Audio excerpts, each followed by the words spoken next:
The world didn't end in fire, it ended in silence. After the experiments failed, the skies turned the color of rust, and the oceans boiled just enough to kill everything that mattered. Radiation storms rolled across continents like living things, forcing the survivors underground. Those who remained above wore radiation suits patched with duct tape and hope. Elias Mercer stood alone on a shattered highway, Geiger counter clicking like a countdown to extinction. His suit hissed softly as it filtered poisoned air. Every breath cost him time. Weeks ago, the settlement alarms had screamed. A breach, a surge, and in the chaos, his son, Caleb, had been taken beyond the safe zones, into the dead sectors where the experiments were born and left to rot. No one went there. Elias went anyway. Clutching a faded photograph sealed inside his wrist pouch, he followed a signal barely strong enough to exist.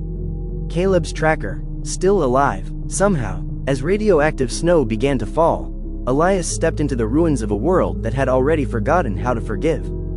The dead sectors weren't empty. They whispered, shadows moved where nothing should live. Twisted remains of the experiments, once human, stalked the ruins, glowing faintly beneath cracked skin. Elias avoided them, heart pounding, Geiger counter screaming in protest. Each step drained his suit's power. Each breath burned. Inside a collapsed research facility, he found recordings playing on loop.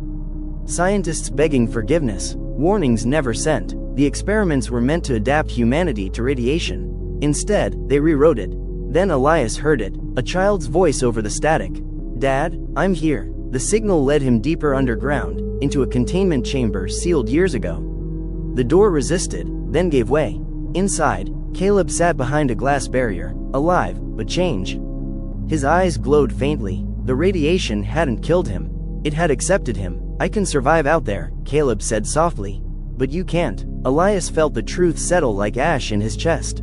The suit alarm blared. 30 seconds of filtration left.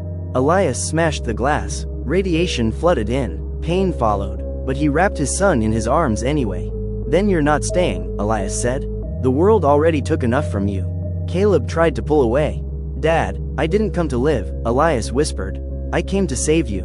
Using the last of his strength, Elias sealed Caleb into the suit, overriding every safety lock.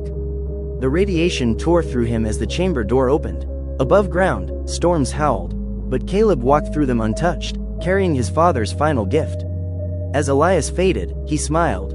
Humanity had destroyed the world trying to survive it. But love still endured.